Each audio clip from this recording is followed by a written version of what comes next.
चाहत दिखी तो उसने चाहत से पूछा, अनन्या कहाँ है?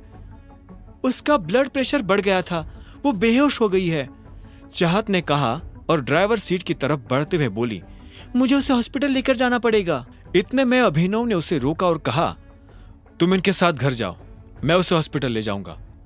चाहत ने अभिनव की बात मानी और फिर पुलिस वालों की तरफ बढ़ने लगी। जो कुछ भी हुआ उसके बारे में चाहत ने पुलिस को स्टेटमेंट दिया और फिर उन्हीं के साथ घर जाने के लिए रवाना हो गई। इधर अभिनव भी अनन्या को हॉस्पिटल ले जाने के लिए निकल पड़ा था। इस बीच अभिनव ने राजीव और शर्मिला को भी फोन कर वो सब बता दिया जो अभी हुआ था। कुछ देर के बाद अभिनव अनन्या को लेकर हॉस्पिटल पहुंच चुका था। उसने उसे भर्ती करवा दिया था। इस बीच पुलिस भी अनन्या से मिलने और उसका बयान लेने के लिए वहां पहुंच गई थी। अभिनव अनन्या के प्राइवेट रूम के बाहर बैठा दरवाजे की तरफ देख रहा था। उसकी आंखों में चिंता थी, लेकिन ये चिंता उसे अनन्या की नहीं बल्कि अपनी थी। उसने उन लोगों को जिस तरह से मारा था उससे अनन्या को अभिनव पर शक हो सकता था।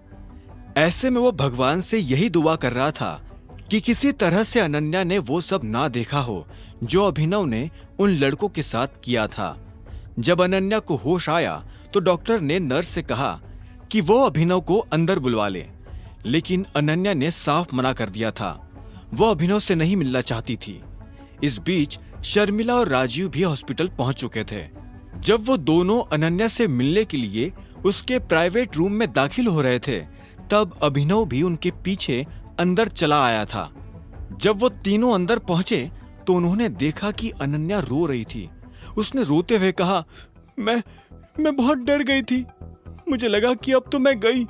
उन लोगों को देखकर ऐसा लग रहा था कि वो मुझे किडनैप करके ही रहेंगे, लेकिन वो तो अच्छा हुआ कि चाहत वहां थी। जैसे एक आदमी ने मुझे हाथ लगाने की कोशिश की तो इतने में चाहत ने उस आदमी के पेट में लात मार दी। जब अनन्या ने उसकी जगह चाहत का नाम लिया तो अभिनव को अच्छा लगा। वो समझ गया था कि अनन्या उस घमासान लड़ाई को देखने से पहले ही बेहोश हो गई थी। वो घबराहट में ये भी भूल गई थी कि उन लोगों को चाहत ने मारा था या अभिनव ने। अनन्या ने आगे कहा, मुझे नहीं पता उन लोगों ने हमें क्यों रोका। वो कह रहे थे कि कोई प्रिंस नाम का आदमी मर गया है, लेकिन मैं सच में किसी प्रिंस को नहीं जानती हूँ।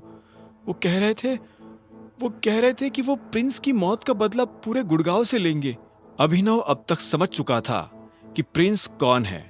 ये वही आदमी था जो उस दिन जॉनी को मार रहा था। एक सेकेंड, तुम कह रही हो कि जब ईशान ने तुम्हारे ऊपर हमला किया तब अभिनव तुम्हारे साथ था, वो क्या कर रहा था? यह सवाल सुन अनन्या ने धीरे से अपनी नजर ऊपर उठाई और अभिनव को देखने लगी। एक पल के लिए दोनों ने एक दूसरे को देखा और आखिर में अनन्या ने कहा, ये कुछ नहीं कर रहा था। मुझे पुलिस ने बताया कि जब हमारे साथ ये सब हो रहा था तब ये गाड़ी के पीछे छुपा हुआ था। यह सुनते ही अभिनव का मुंह खुला का खुला रह गया था।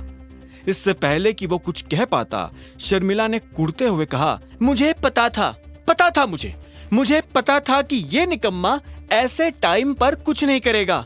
ना सिर्फ ये फटीचर है बल्कि फट्टू भी है। शर्मिला, शांत हो जाओ, राजीव ने बीच में कहा। अभिनव उन दोनों की बहस को बस सुन रहा था।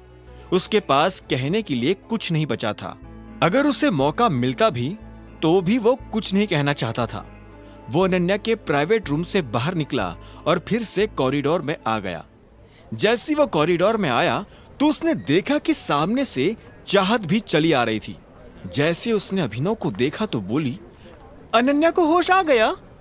अभिनव ने हाँ में सिर हिला दिया। अभिनव का बुझा हुआ चेहरा देख चाहत की इच्छा हुई कि वो पहले अभिनव का हाल पूछे, लेकिन उसने अपने ख्याल को जाने दिया और खुद अनन्या के प्राइवेट रूम में चली गई। वो कुछ देर तक अंदर रही और उसके बाद बाहर आ गई। इधर अभिनव भी डॉक्टर से बात कर रहा था। डॉक्टर ने अभिनव से कहा, चिंता करने जैसा कुछ नहीं है, इन्हें बस पैनिक अटैक आया था। आप चाहे तो शाम तक इन्हें घर ले जा सकते हैं।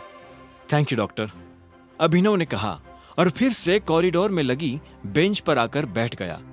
चाहत उसके बगल में आकर बैठी और बोली, तुम ठीक हो?